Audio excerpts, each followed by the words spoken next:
When my mother-in-law handed me that apron and said, "Put this on, the real family's about to eat," I swear the air left my lungs. I just stood there, frozen. My fingers tightened around the serving tray I was holding, the silver edges digging into my palms. I could feel every pair of eyes at that table, watching, judging, waiting for me to either break or obey. And then came the laugh, my husband's laugh. Daniel, my Daniel. The man who once kissed my knuckles and promised me he'd protect me from the world. He laughed. Not a belly laugh, not a snort, but a sharp, amused chuckle, like what his mother had just said was no big deal, just another quirky Elaine moment. I looked over at him, hoping, pleading, for something in his expression to tell me he saw it, that he understood how humiliating this was. But his eyes, they darted away, almost as if avoiding mine, and for a second I caught it, that flicker of guilt, barely there, but real. Still, he said nothing. A thick silence stretched across the room. You know the kind? Heavy and suffocating. The only sound was the gentle clinking of wine glasses as someone at the far end of the table tried to pretend this wasn't happening. Elaine stood tall, a perfect posture sculpted from decades of society brunches and Pilates. Her smile was tight, precise, practiced, not an ounce of warmth behind it. Her pearls caught the chandelier light, casting tiny reflections across her silk blouse. She looked down at me, not angrily, not cruelly, but like she was correcting a mistake, like I had somehow forgotten my place. And in that moment, something inside me cracked. Not loudly, not all at once, but like a hairline fracture through glass, silent, spreading. I felt Micah shift beside me, my son, 7 years old, quiet, thoughtful, always watching. He was sitting at the kids' table in the corner, his little legs swinging under the chair. He didn't say anything, but his big brown eyes, my eyes, were locked on me. He had heard it all, and that's when the shame hit me the hardest. Not because Elaine saw me as less than, I already knew that, but because he saw me being treated like I was less than. And worse, because I didn't fight it. My throat tightened, and my vision blurred for a split second. I blinked hard, forcing it back. No way I was going to cry here, not in front of them. I took a deep breath. My hands trembled slightly as I set the tray down on the nearby counter. The aroma of rosemary lamb filled the air, but I couldn't smell it. All I could focus on was the pounding in my ears, the heat crawling up my neck. Inside, a war raged. One voice screamed, "Stand up for yourself. Don't let her treat you like this." Another whispered, "Don't make a scene. Not in front of Micah. Not now." Elaine extended the apron again, her arm unmoving. "It's just tradition, dear," she added sweetly, like that made it okay. I almost asked her what kind of tradition involves reminding someone they don't belong. I didn't. I just stared at her. And then I took it. I wish I could tell you I tore it in half, said something clever and stormed out, but I didn't. I took it. Because in that moment, I wasn't thinking about pride. I was thinking about survival. I slipped it on, numb, my fingers fumbling with the ties. Daniel reached for his wine like nothing happened. Elaine returned to her seat, victorious. But as I turned to check on Micah, he was gone. And what he came back with would change everything. Before that dinner, before the apron, before the smirk, I used to tell myself I was lucky. Not because life had been easy, it hadn't. I grew up in the South Ward of Newark, New Jersey. 1 bedroom, 5 foster siblings, and a shared bathroom with a door that never locked. The kind of neighborhood where people didn't ask why the windows were boarded up. They just looked the other way. My name's Liana. I'm 29 now, but I've been older than my years since I was 9, maybe younger. I learned fast how to patch holes in my shoes with duct tape, how to stretch a can of soup into dinner for 3 nights, and how to disappear when grown-ups started yelling. I wasn't supposed to make it out, as people like to say, but I did, somehow. I juggled school and late-night shifts at a corner diner, studied during smoke breaks. I earned a graphic design degree from a community college most people hadn't heard of. It wasn't glamorous, but it was mine. Every step of the way, I earned it. That's when I met Daniel. It was at a startup launch party in the city. I wasn't invited, technically. I designed a logo for one of the vendors, and they let me tag along. I remember feeling completely out of place, surrounded by people in blazers that probably cost more than my rent. I was sipping watered-down champagne, trying to not look like I belonged in the coat room, when Daniel walked up. He had that clean-cut, golden boy look, tailored suit, perfect teeth, the kind of confidence you only grow up with if you've never had to split a lunch with your siblings. But his smile wasn't condescending. It was curious. "You a designer?" he asked, gesturing at the name tag I'd scribbled my name on with a half-dried Sharpie. I nodded, expecting the usual half-interested nod, but he kept talking, asking about my work, where I came from, and instead of looking horrified when I told him I used to sleep in the back of a bodega when my foster mom locked us out, he listened, like, really listened. We started dating, and it was fast, intense, magical, at first. He took me to places I'd only seen on TV, rooftop bars, wine tastings, charity galas. For a while, I thought maybe this was what fairy tales looked like in real life. I met his friends. Most of them were polite, a little too polished, and always asked the same question. Where did you go to school again? But the real test? Meeting Elaine, his mother. From day one, I could feel her smile pulling tight every time I spoke. She never outright insulted me, but she never let me forget the unspoken rule, "You're not one of us."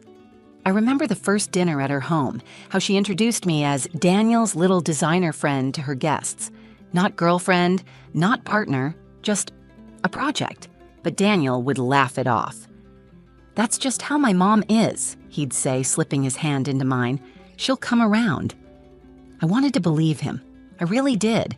So when we got married 2 years later, quiet courthouse wedding, just the three of us, Daniel, me, and little Micah, I thought maybe things would finally shift. Maybe now, with a ring on my finger and a child between us, I'd truly be seen as family. But the truth is, some people don't change, and others don't want to see what's right in front of them. That night at dinner wasn't the beginning of Elaine's cruelty. It was just the first time she stopped hiding it. And as I stood in her kitchen, apron in hand, my son's eyes on me, I realized I had spent years trying to be accepted into a world that never planned to let me in. But what none of them saw coming was what Micah would do next. It was supposed to be a celebration. Our 5th anniversary. Daniel said his mother wanted to host a proper family dinner. Just us, Micah, and his parents. I should have known better. Elaine never invited people she didn't consider family, unless there was a performance to watch, and that night, I was the entertainment. When we arrived, the house looked like something out of a lifestyle magazine. Big bay windows, flickering candles, a table set like it was Thanksgiving at Buckingham Palace. The air smelled like rosemary, roasted garlic, and lemon zest, her signature blend. Micah ran ahead, excited by the fancy napkin folds, his little bow tie crooked. Elaine greeted Daniel with a kiss on the cheek, her signature half-hug for me. She looked me up and down like she was scanning for stains. "Well," she said with a tight smile, "for a girl from the slums, you cleaned up okay." It was a whisper, but not quiet enough. My stomach dropped. Daniel didn't even flinch. He just brushed past her and headed to the bar cart, asking if the wine was chilled.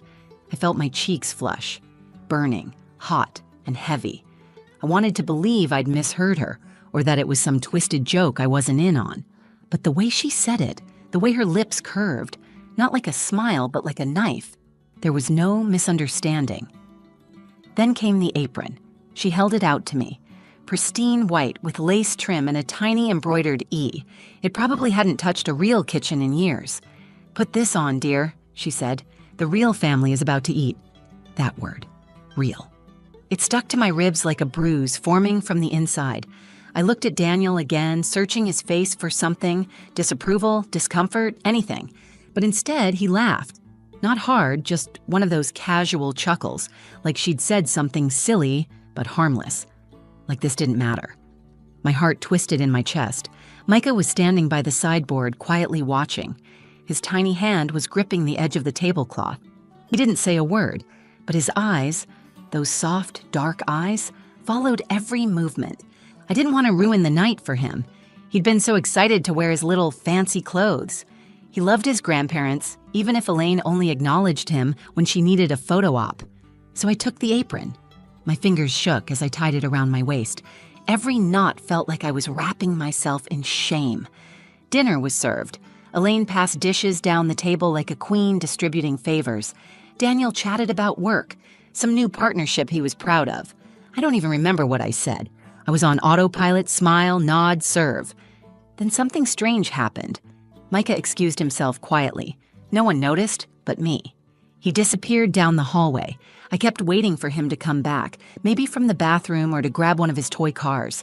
But instead, 10 minutes later, he reappeared with his tablet in hand, face calm, expression unreadable. He stood next to me, tugged lightly on my sleeve, and whispered, "Mommy, can I show them something?" My heart was already fraying. I just nodded, unsure what he meant. He walked to the head of the table and, with all the confidence of someone much older than 7, said, "Excuse me, Grandma. I want to show everyone something." Elaine blinked, confused. Daniel looked up from his plate. Micah pressed a button, and suddenly the giant living room TV synced to his tablet, lit up with something none of us expected. Videos, screenshots, voices. And I realized Micah had been recording. At first, no one moved. The living room lights dimmed slightly as the massive flat screen lit up in front of us, synced with Micah's tablet. His little fingers had been busy, and none of us had a clue. The first clip that played was blurry at first, angled slightly down like the camera had been hidden in his backpack. But the voices were clear, painfully clear. Elaine's voice echoed through the speakers. She's clever, I'll give her that. But Daniel could have done so much better. What kind of example is that for a child raised by the state? My breath caught in my throat. Then another clip, a different setting, her sunroom just a few weeks ago. The audio wasn't as loud, but I recognized the moment. I had just stepped out to take a phone call. Elaine again. It's no one's fault she comes from filth, but that doesn't mean we have to pretend she belongs. And then came the worst one, Daniel's voice. She gets too sensitive sometimes. I can't keep defending her. It just makes everything harder. You know how she is. That one didn't just hurt. It unraveled something inside me. I felt a mix of heat and numbness wash over me like someone had poured boiling water into my veins, then frozen it solid. My hands were clenched at my sides, nails digging into my skin. Daniel shot up from his chair, his voice stumbling over itself. "Micah, buddy, how did you even—" But Micah didn't flinch. He stood there like a soldier, calm, unshaken. He looked right at Elaine, then at Daniel, then up at me. "I don't want to eat with people who talk like that about my mom." Silence. Again. But different this time. Not thick. Electric. Like every molecule in the room had changed shape. Elaine's mouth opened, but no words came out. Her face was pale, barely blinking. Daniel stepped forward, trying to reach for the tablet. "Okay, that's enough," he said, voice low and tight, like he was trying to contain a wildfire, but it was already out. I looked at Micah, my sweet, observant little boy. He wasn't just standing up for me. He was holding up a mirror for all of them, and maybe for me too. I had spent so long trying to prove I belonged, trying to shrink myself, soften my voice, fold my edges inward to be more digestible. For them. For this family.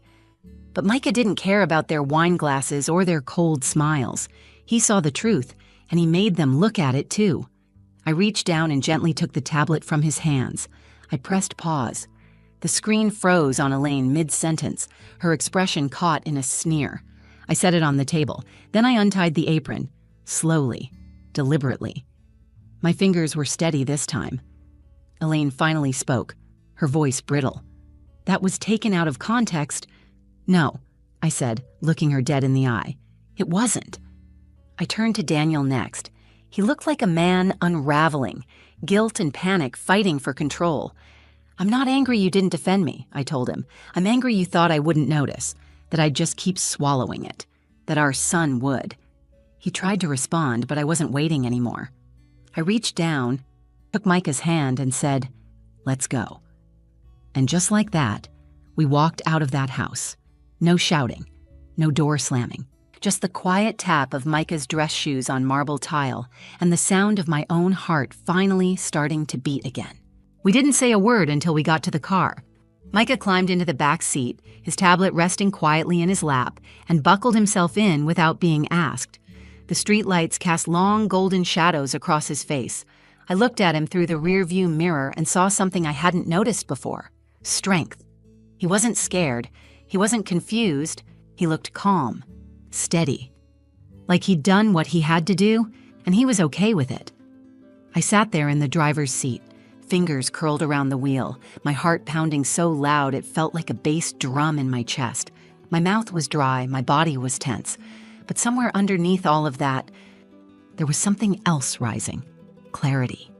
For the first time in years, I could see things for what they really were, not how I hoped they were, not how I'd been trying to make them. Micah broke the silence first. "Are we in trouble?" I turned in my seat, eyes stinging but smiling softly.